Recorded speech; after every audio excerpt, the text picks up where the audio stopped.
Today is the winter solstice, which marks the shortest day and the longest night of the year. For the Expansion Center in Sioux City, it was a time for reflection.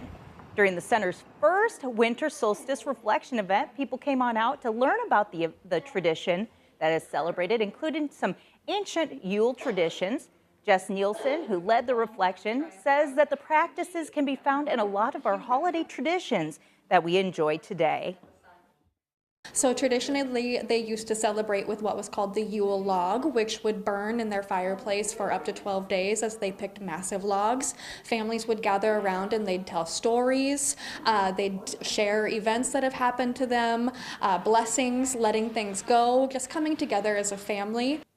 Nielsen says learning more about different holiday traditions and customs can show people in the community how connected we really are.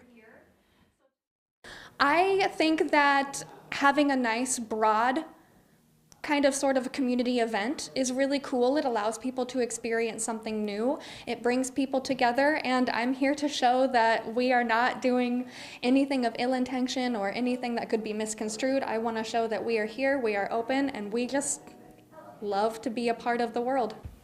The Expansion Center there offers many different services and workshops throughout the year for our community.